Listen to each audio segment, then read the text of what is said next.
Dan sungguh pun wajib pada akal bahawa ada baginya sifat-sifat kamalan yang amat banyak dan mustahil atasnya lawan-lawannya yang kekurangan, tetapi yang wajib dengan syarak atas kita orang-orang mukallaf yang menerima, artinya yang padan, bahawa dapat pelajaran dengan bahawa adalah baginya akal yang boleh mengertikan surahan orang yang mengajar, lagi sejahtera pencederaan lagi sejahtera pecahan dera yang terhenti dapat ajaran itu oleh bahawa mengetahuikan dia dengan dalil. Ini masalahnya sama dengan yang tadi supaya lepas daripada orang mukallid dalam kitab Faridah tadi. Dan mustahil dan sungguh pun wajib pada akal bahawa ada baginya sifat-sifat kamalat yang amat banyak. Sungguh pun wajib pada akal bahawa ada baginya bagi Allah Subhanahu wa taala sifat-sifat kamalat yang amat banyak. Sungguhlah begitunya. Dan mustahil atas Allah lawan-lawannya lawan sifat kamalat. Apa dia lawan-lawan bagi sifat kamalat? Yang kekurangan. Yang kekurangan tu lawan bagi sifat kamalat ialah mustahil. Jadi dia katanya sungguh pun begitu, Allah Ta'ala itu wajib bersifat dengan segala sifat-sifat kamalat, dan gitu juga mustahil atas Allah Ta'ala bersepakai dengan lawan-lawan bagi sifat kamalat. Sungguh pun begitu, tetapi yang wajib dengan syarak, wajib dengan sebab syarak, wajib dengan sebab syarak, dengan sebab arahan daripada syarak, wajib atas kita. Dia katanya wajib atas, tetapi yang wajib dengan syarak, dengan sebab syarak, dengan sebab arahan daripada syarak, dengan sebab suruhan daripada syarak. Tapi dimaksud dengan katanya wajib dengan syarak, kita dah maklum bahawasanya tentang pada wakil Allah Ta'ala dia bersifat dengan segala sifat kamalan dan maha suci daripada Allah Ta'ala itu segala sifat kekurangan. Pada wakilnya dah begitu dah. Memangnya perkaranya begitu dah. Allah Ta'ala bersifat dengan sifat kamalat, maha suci dia daripada sifat kekurangan.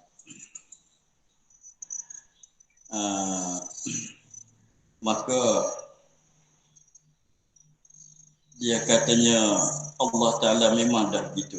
Tetapi kita manusia, kita orang mukallaf,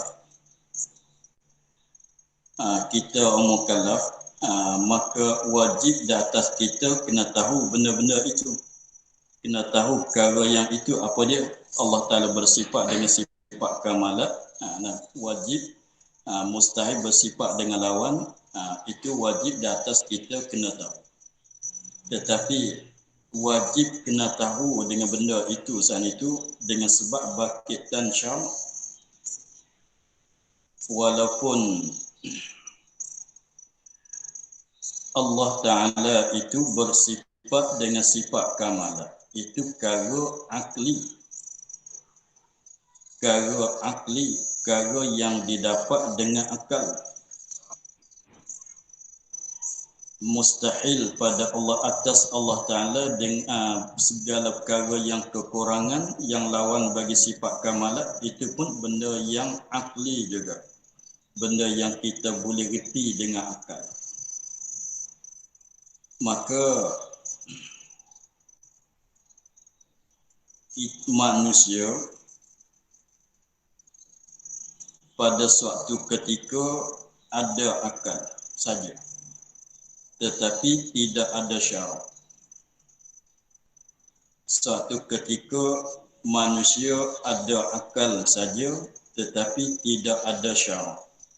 Seperti manusia yang ada pada zaman belum pada bangkitan Rasul. Seperti manusia yang ada pada zaman belum pada bangkitan Rasul. Maka di diri manusia itu ada akal, tetapi tidak ada syarak sebab tidak ada bangkitan Rasul. Jadi syarak timbul bila? Ada syarak itu dengan sebab ada bangkitan Rasul. Maknanya kalau tidak ada bangkitan Rasul, tidak ada syarak. Walaupun manusia itu ada akal, maka dengan sebab itu kalau nak tanya, kalau tidak dibangkitkan Rasul-Rasul, tidak adalah syarak, memangnya begitu. Kalau tidak ada bangkitan Rasul, tidak adalah syarak. Tetapi kita manusia ada akal. Maka kebetulannya bersifat Allah Ta'ala dengan segala sifat yang wajib, dengan sifat kamalat yang wajib, mustahil atas Allah Ta'ala lawan-lawannya, itu perkara yang didapati dengan akal. Lalu tu kalau kita nak kiranya, kita manusia dengan sebab kita ada akal, kita dah boleh tahu katanya Allah Ta'ala itu ada, Allah Ta'ala itu sedia, Allah Ta'ala itu kekal, dan hingga seterusnya, hingga segala sifat kamalat. Kita manusia dah boleh tahu dengan akal sebab benda ini benda akli. Walaupun tidak ada syarak sekalipun kita boleh tahu. Maka kalau kita tilik kepada bahasanya manusia yang ada belum pada bangkitan Rasul. Belum pada bangkitan Rasul, belum pada ada syarak. Soalnya boleh ke tidak mereka nak mengenalikan Allah Ta'ala, mengenali Tuhan? Jawabnya boleh kenal. Sebab pun nak kenal Allah Ta'ala, mengenalkan Tuhan itu dengan secara guna fikiran, guna akal. Maka manusia ada akal, maka boleh kenal sangat. Tetapi wajib kenal ke tidak, wajib pada syarak ke tidak mengenalkan Allah Ta'ala? Jawabnya tak wajib. Sebab apa? Sebab tidak ada hukuman syarak. Tapi kalau kiranya boleh kenal, seperti ceritanya yang berlaku pada Ashabul Kahfi.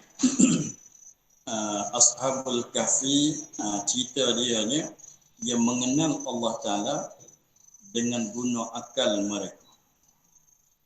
Dengan sebab dia tu orang yang wazir bagi satu raja, dengan sebab raja itu mengakukan diri dia tu Tuhan, dia tak terima raja itu jadi Tuhan. Dengan sebab dia fikir dengan akal dia, mereka fikir dengan akal mereka bahwasanya Tuhan bukan begini. Tuhan tak sama dengan dia. Kalau raja tu jadi Tuhan, macam mana makan tidur, makan minum tidur semacam dia juga. Jadi mereka dapat kenalkan Tuhan bukan daripada tuntutan syarak, tidak.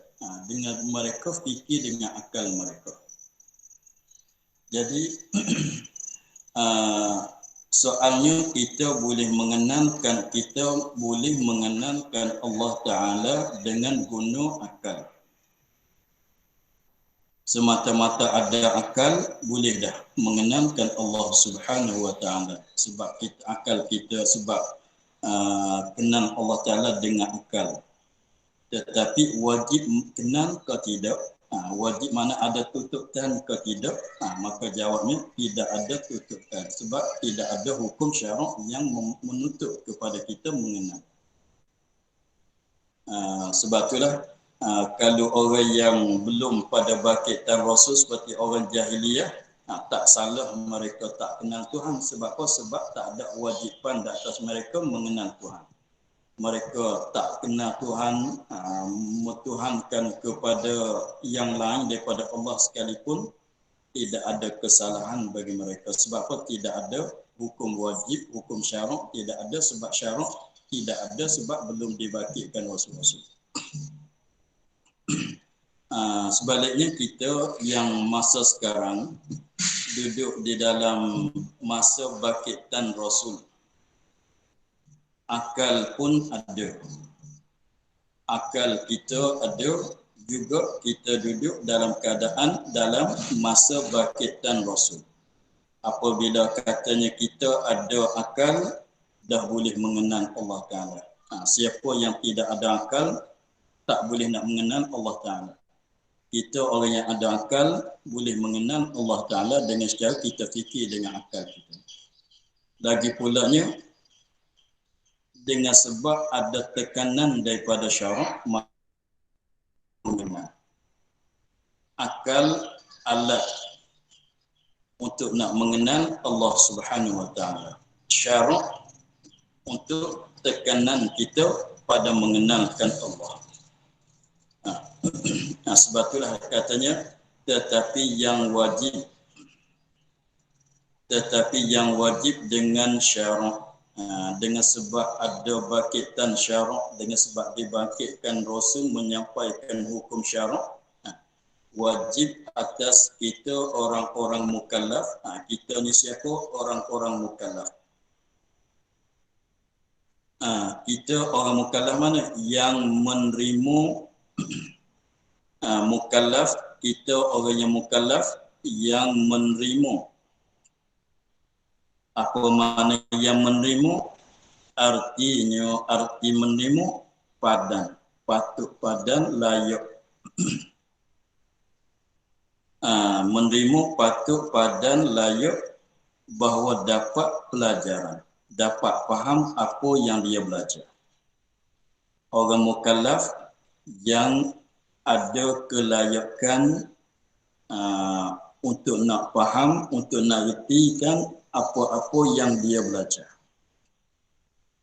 Macam tadilah kena ada jugalah kecergasan di akal dia tu, fikiran dia tu kena ada juga.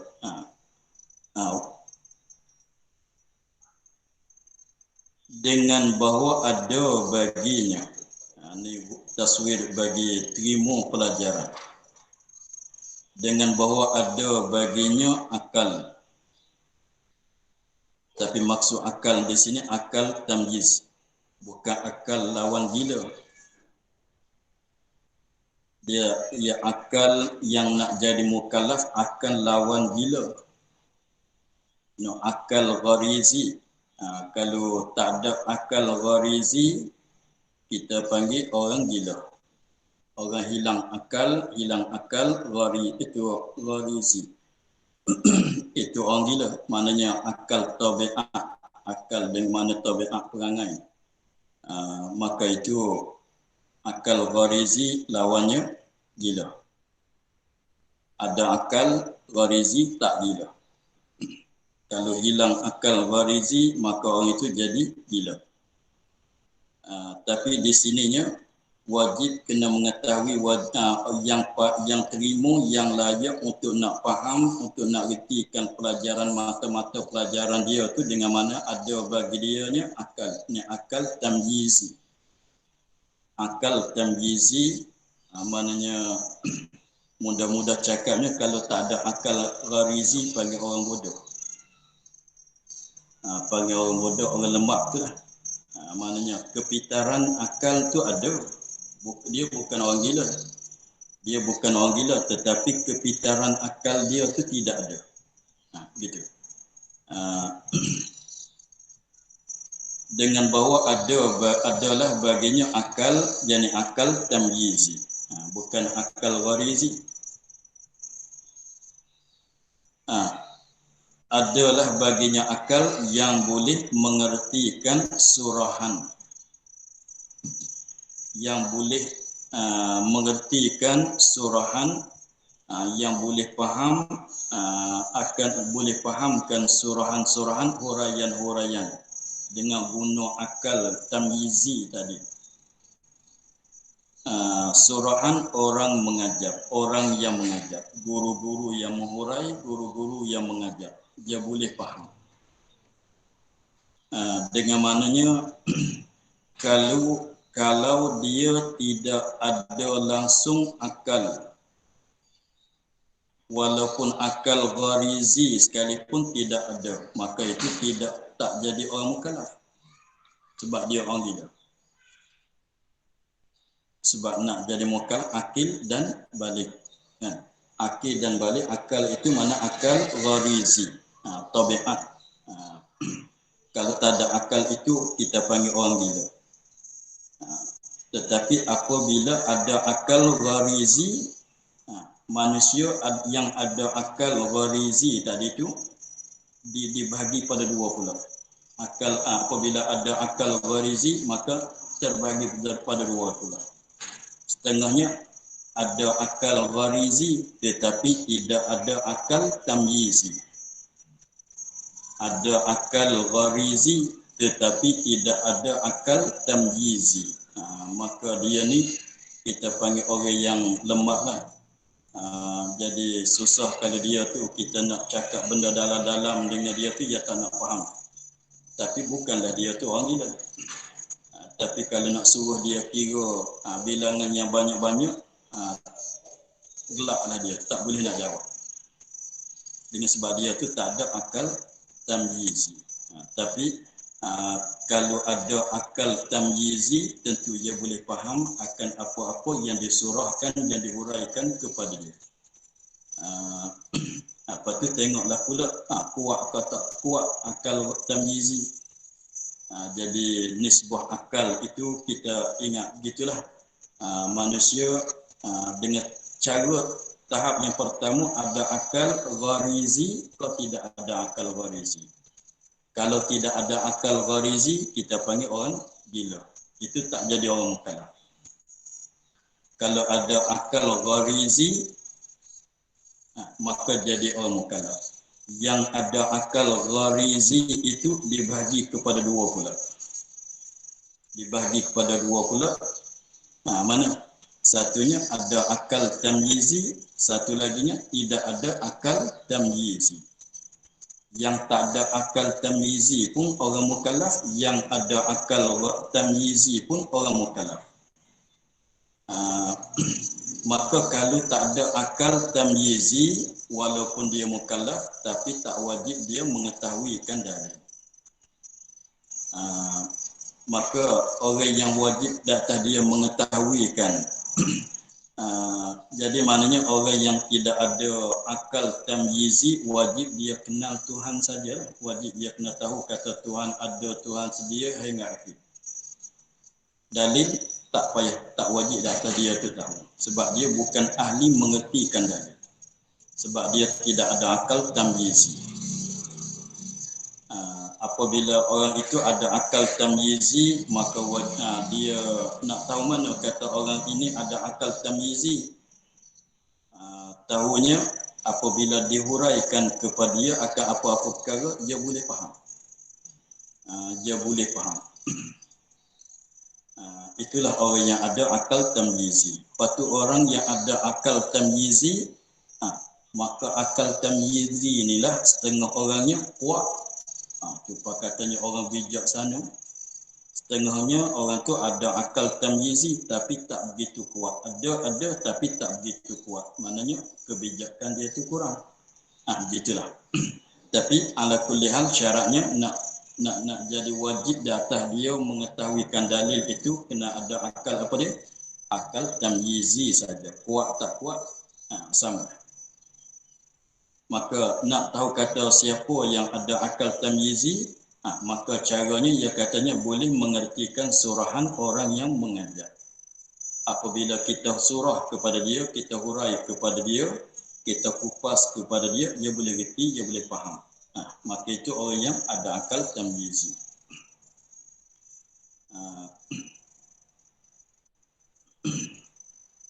Kalau nak katanya kalau belajar di sekolah di mana periksa lulus, maknanya orang tu ada akal tamyizi. Kalau tak lulus tu semuanya setiap madah tu tak lulus semua, maknanya tak ada akal tamyizi. Itu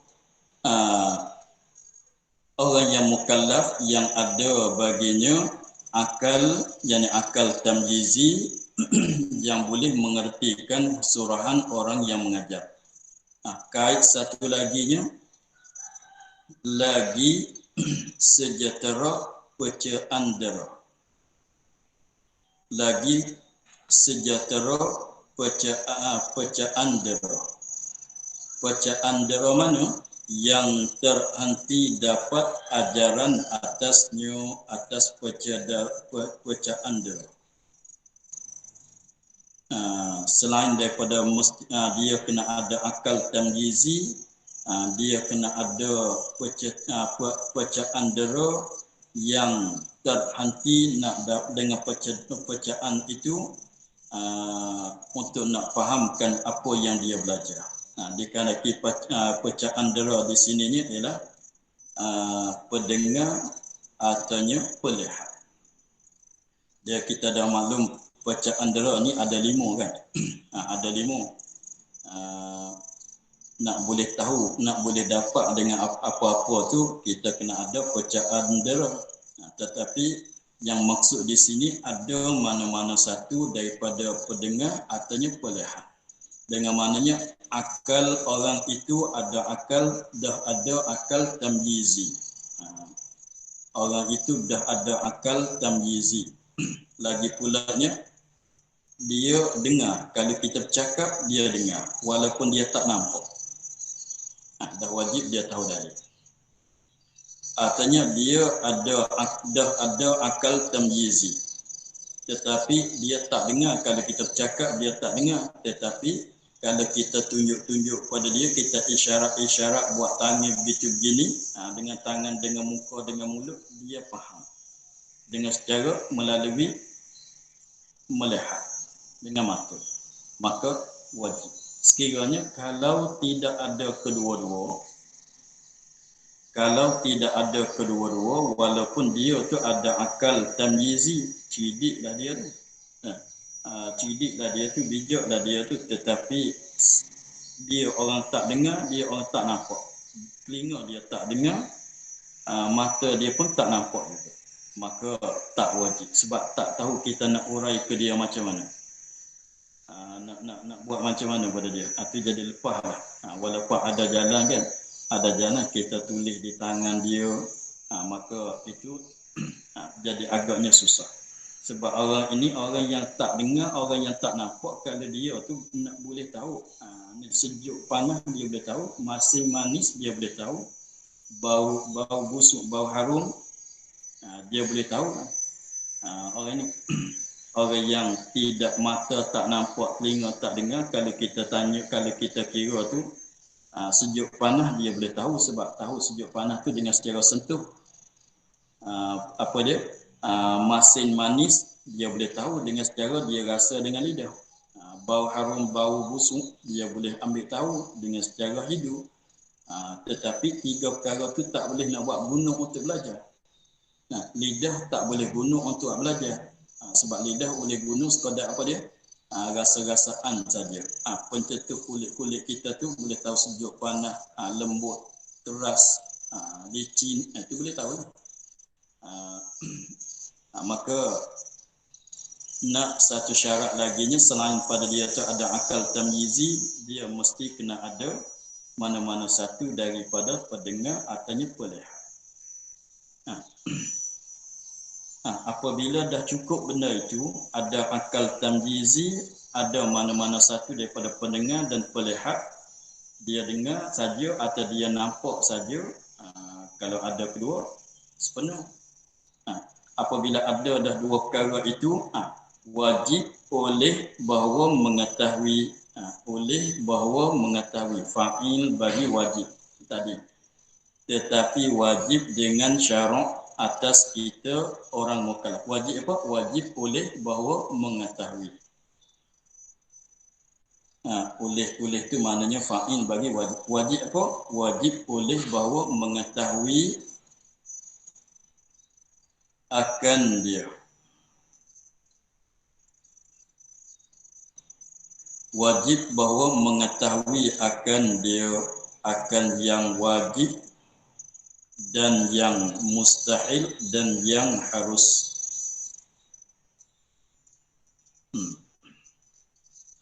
Wajib bahawa mengetahui akan dia, mengetahui oleh orang yang mukallaf yang ada akal warizi, yang selamat oleh yang sejahtera oleh pecaan dera dia. Wajib mengetahuikan dia, wajib mengetahuikan yang wajib dan yang mustahil dan yang harus pada akal, pada hak Allah dan pada hak Rasul. Adapun wajib, mustahil, harus pada hak lain, pada Allah dan Rasul itu tak wajib. Seperti kita dulu katanya gerak dan diam sunyi, gerak satu jirim tak gerak tak diam, mustahil pada akalnya. Tapi wajib tak kita tahu benar tu? Tak wajib, sebab tak bersangkutan dengan Rasul, dengan Allah, dengan Tuhan, dengan Rasul. Itu bersangkutan dengan jirim, tak tahu benda tu pun tak ada masalah. Tetapi dalam kitab faridah dia buat misal dengan benda tu. Sebab itu misal bagi semata-mata yang wajib, yang mustahil, yang harus. Tetapi tak tahu pun boleh benda tu. Sebab yang kita ni wajib mengetahuikan yang wajib pada akal dan yang mustahil pada akal, yang harus pada akal, pada Allah dan pada Tuhan dan pada Rasul. Tak jadi, tak wajib. Sebab tu tak tahu kata wajib kena ada mana-mana satu, tak lepas daripada gerak dan diam, tak tahu benda tu pun boleh. Itu sebab tak sangkut dengan Allah dan Rasul. Mengetahui wajib boleh bahawa mengetahuikan dia kan yang wajib dan yang mustahil dan yang harus pada akal, pada hak Tuhan dan Rasul. Apa makna mengetahui? Arti mengetahui nampaknya pada fikiran, nampak di dalam fikiran, cerah di dalam fikiran, jelas di dalam fikiran dia, dalam zihin dia, dalam hati dia, dalam fikiran dia. Mengetahui dengan dalil, ini serta dalil. Mengetahui yang wajib bagi Allah, yang mustahil atas Allah, yang harus pada Allah dan begitu juga pada Rasul.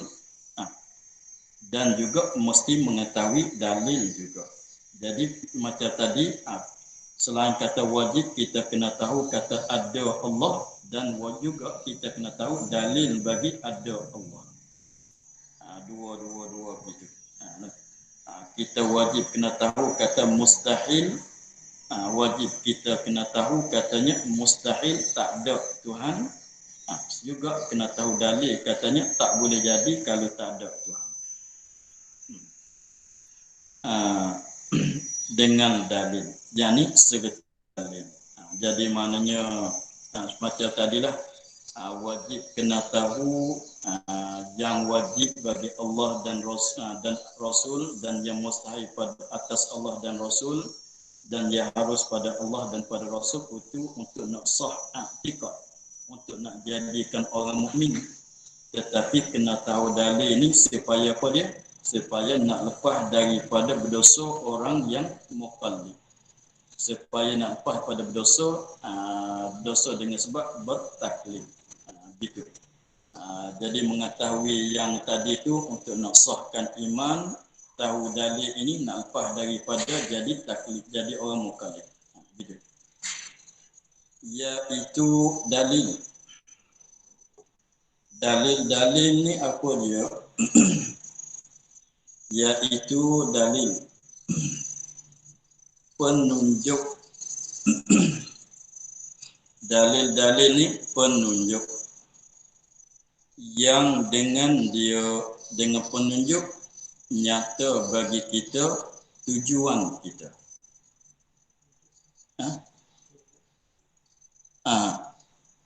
Nyata bagi kita tunjukkannya. Tunjukkan tu kalau bahasa Arab madlul. Dalil itu apa dia dalil? Kita kena tahu dulu. Dalil itu apa dia? Benda dia, apa benda yang kita panggil kata dalil tak dia lah. Dalil pada bab ikut dalil pada bab fiqh ke masalah. Dalil itu apa dia? Dalil itu ialah penunjuk, benda yang menunjuk kepada kita.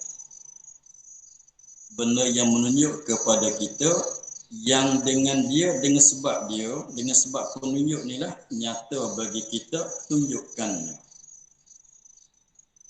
Tunjukkan penunjuk. Itu panggil dalil. Misalnya kita katanya tunjukkan itu, kita katanya kalau kita lampu isyarat, kita katanya lampu isyarat tu, kalau lampu tu merah itu penunjuk. Merah, cahaya merah itu penunjuk. Dengan merah itulah, dengan lampu merah itulah nyata bagi kita apa dia? Berhenti. Maka lampu merah menunjuk kepada berhenti. Maka berhenti itu madlul, tunjukkan. Maka kita berhenti, mana dalil kata disuruh kita berhenti? Apa? Lampu merah naik lampu merah. Itulah.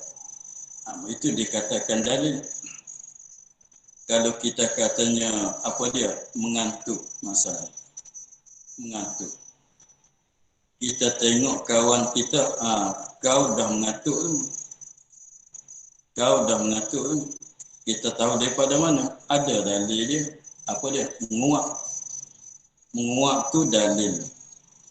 Dialah menunjuk, dengan sebab menguap itulah nyata bagi kita apa dia? Tunjukkan apa? Mengantuk orang itu. Maka menguap tu dalil yang menunjuk, yang kita boleh reti katanya dia tu dah mengantuk. Walaupun dia tak cerita pada kita. Kita tak kau dah mengantuk, dah sekalipun.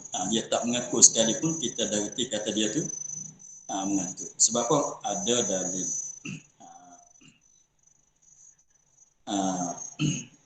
Gitu. Maka dalil ni macam-macam pula. Kalau kita nak kira tu, nak bagi dalil tu macam-macam pula. Dia kalau ada dalil tu dalil akli, ada kalanya dalil lafzi, ada kalanya dalil wad'i, ada kalanya dalil tabi'i. Kalau apa dia menguap, kalau menguap itu dengan secara tabiat, pilih pada tabiat manusia. Kalau orang tu menguap, dia mengantuk. Gitu. Itu dengan secara tabiat, bukan dengan secara akal. Bukan dengan secara akal. Dengan secara tabiat, kalau kita kira dengan akal, orang tu menguap, boleh jadi dia tak mengantuk. Kira dengan akal boleh jadi orang muat tak mengatuk, orang mengatuk tak muat boleh jadi kan. Tapi tabiatnya begitu. Tabiat orang kita manusia ni setengah-setengah menatang tu, kalau muat tu maknanya dia mengatuk. Tanda kata dia tu mengatuk. Tandaan dalil tu. Tapi itu panggil tabiat. Itu tabiat.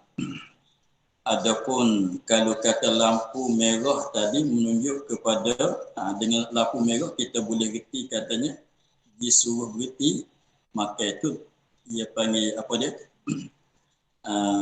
Wad'i. Itu letakkan. Itu sebagai janjian. Sebab kalau kita kiranya, kalau nak jadi rananya, kalau kuning tu suruh berhenti, merah tu suruh pergi, suruh bergerak, apa masalahnya kan? Tapi dah ditentukan itu. Jadi setuju oleh manusia katanya merah berhenti, hijau gerak. Itu letakkan. Tetapi kalau katanya makhluk ini menunjuk atas ada Allah, itu dalil panggil apa? Dalil akli. Dalil akli, gitulah. Maka dalil itulah lebih kurang katanya dalil itu ada 3 bahagian. Maka dimaksud dengan di sini dalil apa dia? Dengan dalil, yakni dalil akli. Dengan sebab apa dia kita nak tahu benda akli wajib ada Allah itu benda akli, benda kira dengan akal, dalil pun dalil akli juga. Itulah dipanggil kata dalil. Kalau yang menunjuk dengan sebab dia lah kita boleh tahu tunjukkan. Kita katanya apabila ada buruh, ada alita, ada ribut, ada angin, ada joongnya, kita boleh tahu katanya tak berapa lama hujan akan turun. Maka itu dalil juga. Dalil juga. Tengok. Itulah dikatakan dalil. Adapun kalau tilik kepada dalam fiqh, katanya apabila kita mengambil wudu wajib kita niat. Apabila kita mengambil wudu wajib kita niat. Niat pada ketika ambil wudu, begitu juga niat dalam masa sembahyang takbiratul ihram adalah wajib. Mana dalil? Innamal a'malu binniyat. Setengah daripadanya. Maka dalil itu, maka itu maksudnya tak panggil dalil akli, dia tak panggil dalil tabi'i, dia panggil dalil wad'i. Itu masuk dalam bahagian dalil wad'i. Kalau dalil bab syarak, dalil bagi hukum fiqh, maka itu dalil wad'i. Adapun dalil di sini dalil akli. Begitulah. Cumanya apabila kita tahu dalil, lepaslah kita daripada orang mukallid. Walaupun dalam fiqh dalil wad'i, walaupun di sini dalil akli. Kalau kita tahu dalil, tak panggil orang mukallid.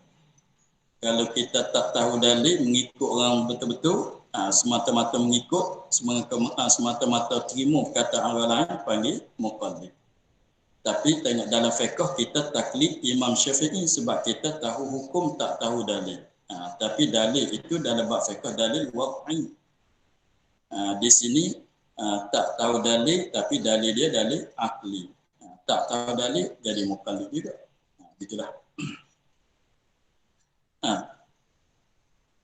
Mengetahui dengan dalil serta tahu dalil. Tahu apa yang wajib bagi Allah, apa yang mustahil atas Allah, apa yang harus pada Allah, begitu juga bagi Rasul. Tahu serta tahu juga dalil bagi satu persatu. Dan bahawa ikutkan dia. Mengetahui benda itu, kena tahu kata Allah ada, tahu kata Allah kuasa, hingga seterusnya. Dan tahu juga dalil, dan bahawa ikutkan dia. Ikutkan dia akan perkara yang wajib dan yang mustahil dan yang harus pada hak Rasul dan pada Tuhan dan pada hak Rasul-Rasul. Wajib sebab dia setengah tu tahu tapi tak ikut. Boleh jadi seperti orang Nasrani, dia tahu kata Muhammad jadi Rasul tapi dia tak pegang gitu. Boleh jadi juga sebab tu tahu serta ikut. Jadi mana kena tahu berserta dengan dalil dan ikut jadi kemas dengan benda yang kita tahu itu tadi. Dan wajib atas yang tiada mengerti oleh bahawa belajarkan dia. Dan wajib pada syarak, wajib dengan sebab syarak atas yang tiada mengerti. Wajib atas yang, di atas orang yang tiada mengerti. Mana orang yang tak tahu lagi, yang tak pandai lagi, yang tak reti lagi. Wajib apa dia? Oleh belajarkan dia. Wajib kena belajar. Selama mana dia tak tahu, wajib kena belajar. Begitu juga dalil. Selama mana dia tak tahu kata Allah Ta'ala itu ada, dia kena belajar supaya dia tu tahu kata Allah Ta'ala itu ada. Selama mana dia tak tahu dalil, maka wajib data dia tu kena belajar sehingga dia tu tahu dalil. Kalau tak tahu lagi, dalam wajib lah dia tu kena belajar. Dan berfikir, belajarkan dia dan berfikir. Ini serta berfikir. Kena fikir, kena kaji, kena merenung. Hingga mengerti, sehingga dia dapat reti, hingga mengertinya dan mengetahuinya, sehingga dia dapat mengerti dan mengetahuinya, sehingga dia dapat tahu, dia dapat faham, dia dapat reti benda-benda yang tadi. Selama mana tak faham lagi, kena duduk dalam belajar.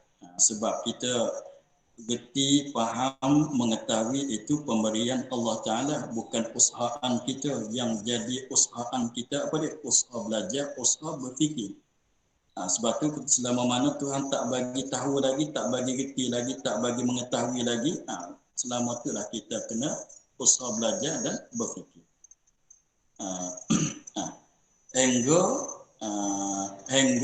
Sehingga dia tu mengertinya,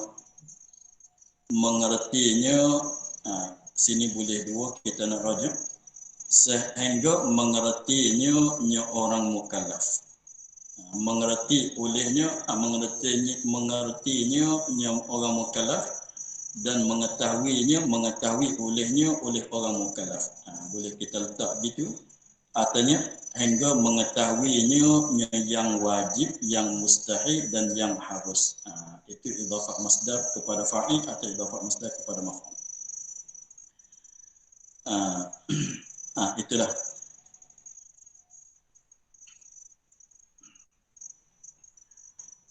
Dan wajib atas yang pandai, dan wajib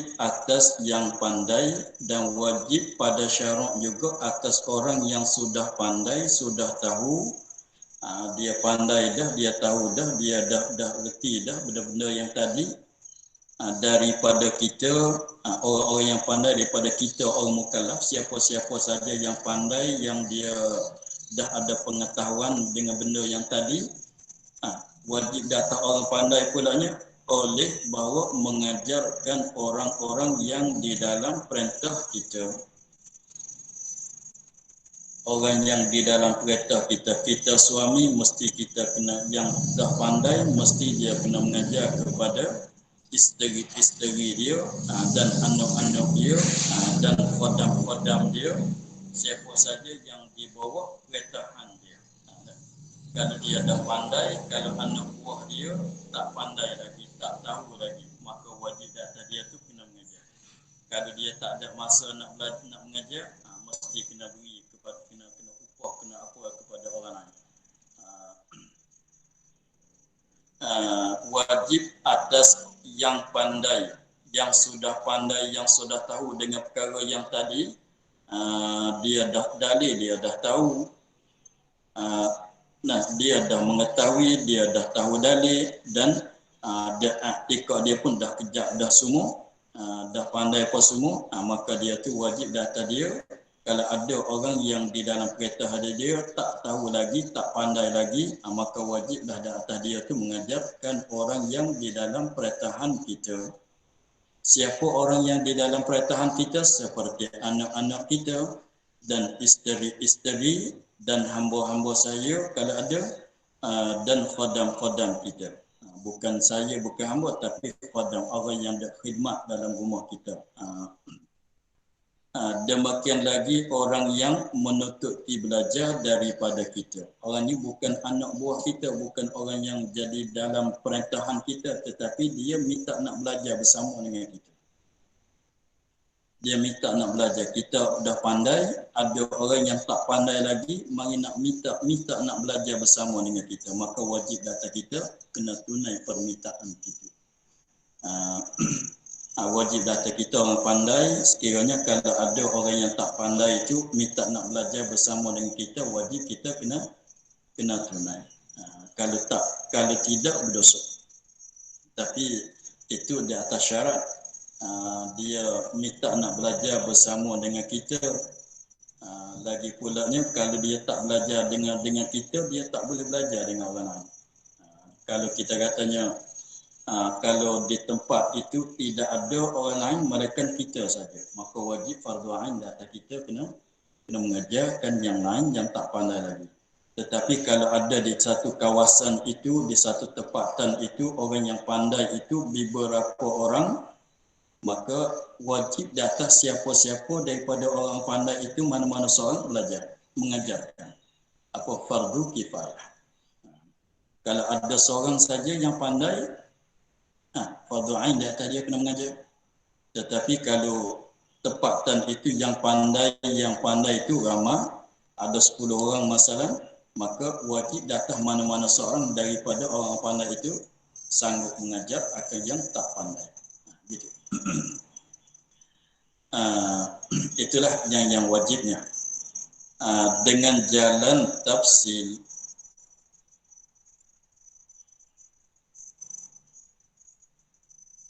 Dengan jalan tafsil itu 20 perkara daripada yang wajib. Maka masalah tu kita tak habis lagi. Cumanya untuk pagi ni tu kita tahu katanya perkara yang wajib pada akal, perkara yang wajib pada akal, yang mustahil pada akal, yang harus pada akal, pada hak Rasul dan pada hak Allah Tuhan, itu wajib kita kena tahu serta i'tiqad dan serta kena tahu dalil-dalil. Selama mana tak pandai lagi, mesti kena tunggu dalam keadaan belajar dan berfikir. Apabila kita sudah pandai dah, sekiranya ada di dalam orang yang dalam pertahan kita tak tahu lagi, mesti kena ajar. Sekiranya kita dah pandai, kalau ada orang minta nak belajar bersama dengan kita, mesti kita kena ajarkan juga. Tetapi untuk minggu depan dia akan kena mengetahui itu dengan jalan mana. Kena tahu benda-benda yang wajib bagi Allah, bagi Rasul, yang mustahil bagi Allah, bagi Rasul, yang harus bagi Allah, bagi Rasul. Apa yang wajib kita kena tahu dengan secara ijmal, apa yang wajib kita kena tahu atas jalan tafsil. Itu insyaAllah kita akan sambung minggu depan. Maka untuk pagi ini kita akhir di situ dengan jalan tafsil itu 20 perkara daripada Allahumma alhamdulillah rabbil alamin. Bismillahirrahmanirrahim.